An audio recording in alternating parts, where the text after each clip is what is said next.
Putin started 2026 thinking that he had it all figured out.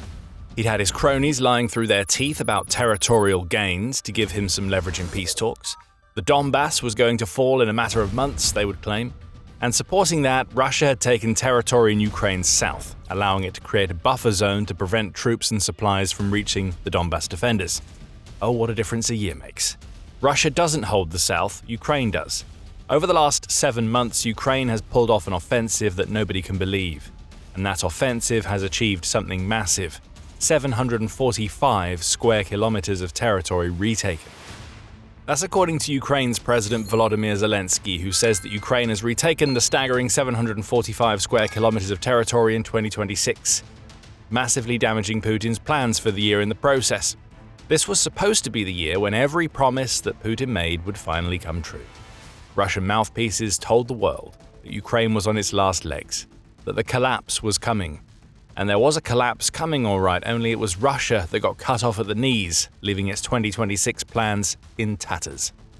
The scale of Ukraine's offensive is impressive. Zelenskyy's August 12th announcement revealed that the bulk of Ukraine's counterattack took place across a wide area on the southern front line, extending into the region where Dnipropetrovsk, Zaporizhia and Donetsk converge into one. All told, Zelenskyy claims Ukraine used its counteroffensive to retake 26 settlements, all of which have been fortified to protect against future Russian assaults. This is a humiliation for Putin. Not only did Ukraine strip away a buffer zone that Russia wanted to create, and we'll explain why that's important later, but it also pushed Russian forces back from areas they thought were safe. Taken, no chance of Ukraine doing anything. The supposed power of the Russian military has once again been called into question, and the soldiers Putin tasked with holding Ukraine's south have failed spectacularly due to a brilliant counteroffensive in the Oleksandrivka direction. This was all according to Ukraine's plan. As Zelenskyy put it, this offensive operation of ours was carried out with precision, exactly as planned. And it gets worse for Russia. The casualties it suffered as a result of Ukraine's counteroffensive were enormous. Thanks to the active operations of our troops, significant losses were inflicted on the occupation contingent. Russian losses amounted to at least 9,550 personnel killed and more than 6,600 wounded, Zelenskyy revealed. That's a total of 16,150 Russian soldiers taken out of the fight in just one portion of the front line, a portion they were supposed to be defending to enable a deeper offensive against Donetsk. The New Voice of Ukraine covers some of the settlements that Ukraine liberated. Among them are Yalta, Zelenskyy High, Tovsta, Novohatska and Hroshivska. All have been under heavy Russian fire since 2025 and have been evacuated. Russian infiltrators had also successfully mined the terrain around these settlements, making them harder to de-Russify. None of it stopped Ukraine's troops. Complications to logistics caused by these fortifications were overcome, and Ukraine found ways to deal with the reconnaissance and FPV drones that Russia has in the skies. What we've seen here is the largest offensive that Ukraine has launched in the past 2 years. And in Zaporizhia and much of southern Ukraine, that counteroffensive has sent Russia's forces right back to square one. They had this territory. All they had to do was hold it. They failed. And now, work that took Russia close to a year to complete has to start all over again, versus Ukrainian defenders that are better prepared the second time around. Putin is furious, and he should be. After all, this wasn't about his soldiers capitulating to the might of a larger Ukrainian force. That Putin could at least understand, though he wouldn't be happy about it. Instead, Ukraine pulled off its counteroffensive with a smart strategy, one that Putin and his army could never have imagined. That will leave Putin fuming because he has been outsmarted yet again. And it all started with a key Russian mistake. We've talked about Russia holding all of these settlements that it had lost and the 745 square kilometers of territory that Ukraine has successfully de-Russified. That's technically true, but it goes deeper than that.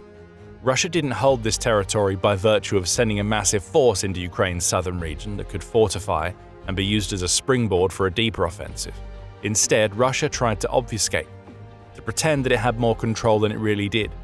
Rather than large mechanized assaults, Russia sent in tiny groups of infiltrators, sometimes as small as 2 or 3 soldiers per unit, and their job was to sneak behind the lines, set up positions, and, most importantly for Putin, take flags with them so they could be photographed and videoed holding Ukrainian territory. The flag planting operation was supposed to be a showcase of Russian strength that would give Putin leverage. Instead, it became the root of Russia's southern failure. The idea was to fool everybody, including Ukraine, into thinking that Russia held far stronger claims over the territory it had taken than it really did. Don't get us wrong, Russian forces were in place, they were fortified, and they would prove challenging to move. What we had seen wasn't the mass takeover that Russia tried to claim it was, and Ukraine knew it from the start. Back in February, and right around the point when Ukraine launched its counteroffensive, the spokesperson for Ukraine's Southern Defense Forces said that Ukraine knew precisely what Russia was trying to do. According to our intelligence, Russian units operating on the Hulya-Pola and Oleksandrivka axis, particularly reconnaissance units within the operational zone of Russia's 29th Army, have been assigned the task of installing flags of the Russian Federation between February 14th and 24th, ahead of the anniversary of the full-scale invasion, said Vladislav Voloshin, revealing that Russia's southern operations served Putin's propaganda purposes as much as it did the Russian military's strategic needs. This has become a common strategy for Russia, as its flag-planting operations are happening all over the front, United 24 media reports, and often they end the same way. Russian infiltrators get behind the lines, plant the flag, and then get killed. That, in a nutshell, is what's been happening in Ukraine's south over the past 6 months or so. But it's a little more complicated than that. This isn't a case of Russian forces planting a flag, taking a picture, and then running away. Once the flag has been planted, the Russian infiltrators bed in and wait for support to come. Ukraine noticed this too, and there lay the opportunity to humiliate Putin and take back swathes of territory. However, Ukraine didn't launch the sort of massive offensive that Russia might have expected.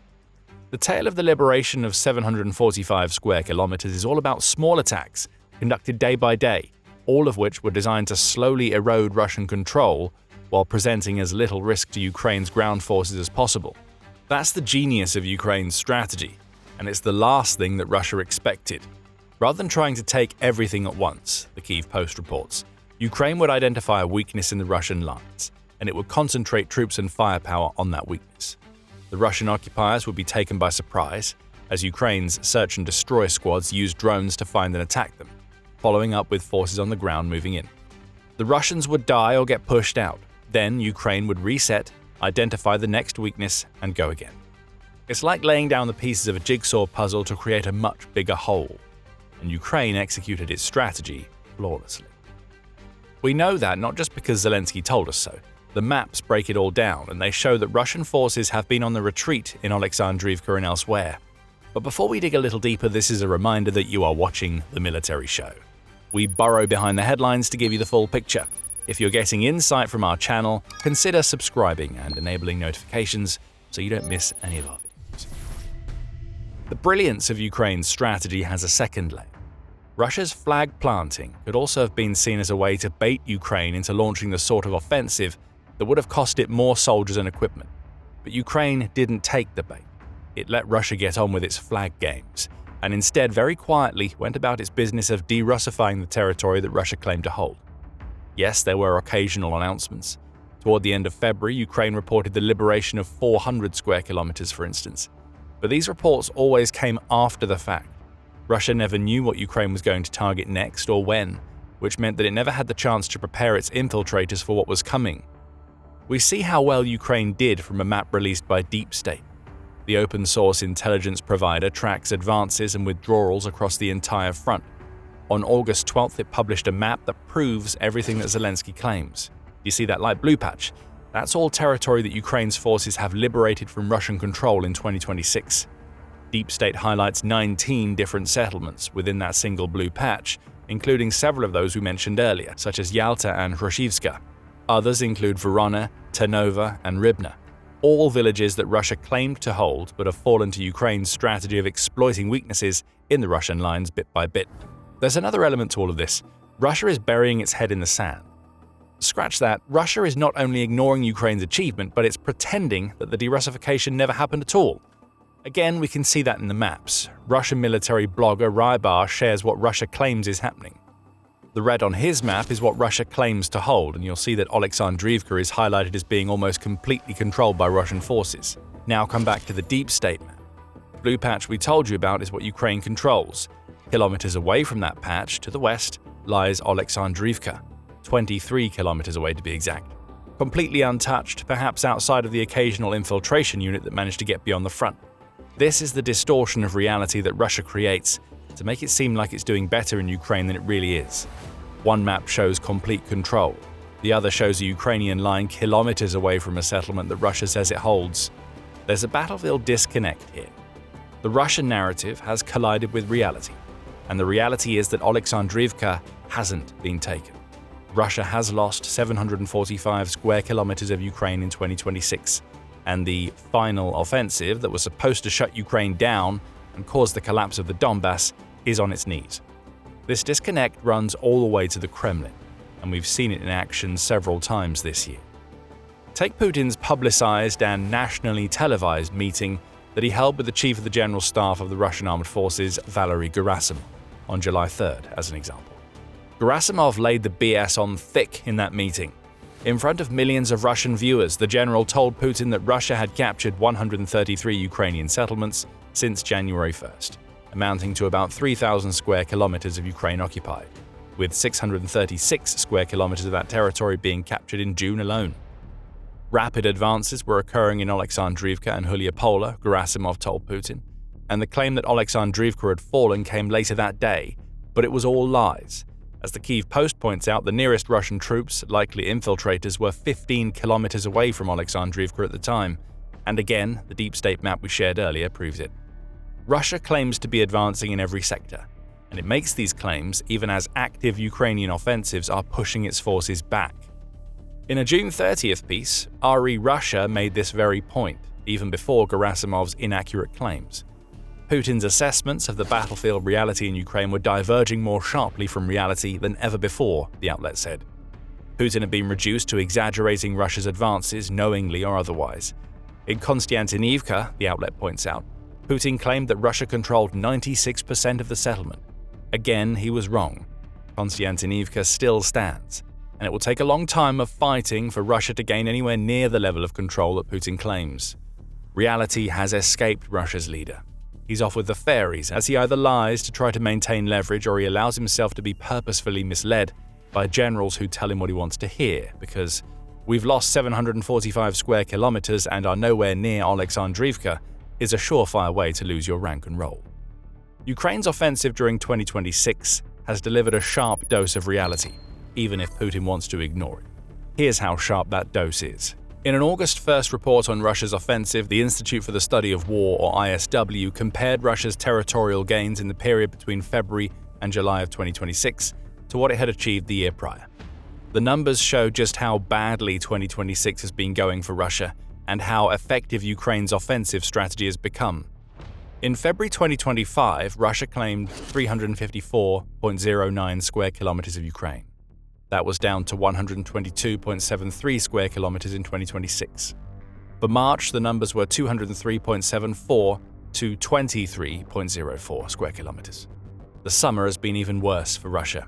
It captured 30.02 square kilometers in June and 37.85 square kilometers in July versus 481.87 and 455.74, respectively, in those months back in 2025. You may have noticed that we left out April and May. That's because there's something special about those months. Russia actively lost territory in both. It ended up in the red by 116.01 square kilometers in April and 281.1 in May, suggesting these were the 2 months when Ukraine's counteroffensive really started to pick up steam. For context, Russia has managed to snatch over 700 square kilometers of Ukraine's territory during those 2 months combined back in 2025. This is reality for Russia. The year that was supposed to mark the collapse of Ukraine has instead showcased just how weak Russia's advance has become and how well Ukraine's offensive strategy is working. Speaking of weakening, Russia isn't failing to make progress because it's sending fewer soldiers to batter themselves against Ukraine's defenses. This isn't a case of pulling back to replenish in preparation for a stronger assault later in the year. The casualty numbers show us that. On August 3rd, Zelenskyy revealed that Russia has sustained 225,500 losses during the first 7 months of 2026. We can do a little maths to show us what that really means for the period the ISW discusses in its assessment. First, we remove the January casualties, 31,680 of them per Al Jazeera, which gives us 193,820 casualties between February and July. Next, we tot up the Russian gains for that period. Per the ISW, those gains, well, they're not actually gains. During this 6-month period, Russia has actually lost 183.47 square kilometers. Well, that was unexpected, but it shows us just how impactful Ukraine's offensive has been. Okay, let's try a different approach. We'll be kind to Russia and include infiltrations as gains, even though sneaking a soldier or two into a settlement is a long way from claiming that settlement. With infiltrations included, again, per the ISW's figures, Russia has claimed 379.85 square kilometers. So in this very best case scenario for Russia, it has still lost 510.25 soldiers for every square kilometer that it's taken in Ukraine between February and July. This isn't domination, it's a disaster. A reality that Putin doesn't want to accept, even in the best case scenario. And in the worst case, Russia has sacrificed over 193,000 soldiers to actively lose territory. Nobody would have believed that this could be possible with all of the Russian bluster that kicked off the year, but it is happening, and here's what it's meant for Russia. The whole reason why Russia wanted to hold territory in Ukraine's south, especially in that convergence of Dnipropetrovsk, Zaporizhia and Donetsk, was to create a buffer zone to support the Donetsk offensive. The idea was simple. Create a buffer that would prevent Ukraine from sending troops and supplies into Donetsk, along with forcing Ukraine to sacrifice soldiers in the south that it would rather have fighting in the Donetsk fortress belt. Fine in theory, but when your execution relies on infiltration and it comes up against Ukraine's brilliant bit-by-bit strategy, it all falls apart. The buffer has collapsed, and the knock-on effects are being felt in Donetsk. Russia was supposed to be most of the way toward crippling the fortress belt by now. That was according to Putin, who had set a September deadline for taking the oblast and finally securing the Donbass. Russia has about 2 weeks to pull out a miracle and make that happen, as it's still nowhere near taking Konstantinivka, never mind the rest of the fortress belt. By the way, the Donetsk deadline is December now. That isn't going to happen either. So what is going to happen? Well, Putin has an Oleksandrivka-shaped problem on his hands now, as Russia has to try to reclaim the 745 square kilometers of territory that it has lost to Ukraine in 2026. Except Russia can't reclaim that territory on the ground. Ukraine is fortified, and Putin's forces are focused mostly on Donetsk, with its assaults in the south being limited. So what we're going to be seeing, likely for the rest of 2026, is Russia trying to use aerial assaults to weaken Ukraine in the south, perhaps in preparation for an attempt to push back later on. In fact, this approach has already started. Back on July 2nd, Pravda reported that Russia had dropped 7 aerial bombs on Oleksandrivka, destroying 50 homes and killing 1 person. That's a strange way to treat a settlement that you were claiming to have captured a day later, Russia. This is desperation.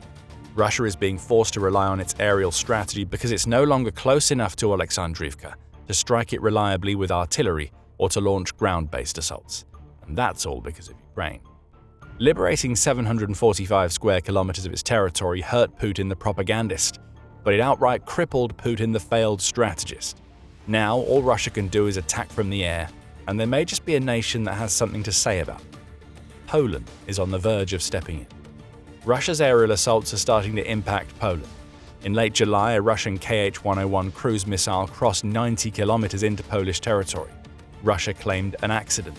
Poland knows better, and it's proposing a bold new strategy that could be the end of Russia's aerial approach in Ukraine. If you want to find out what the strategy is and what it could mean for the war, we have the perfect video waiting for you. But before you check that video out, don't forget to subscribe to The Military Show. We publish analysis of the latest developments in Ukraine every single day. And thank you for watching.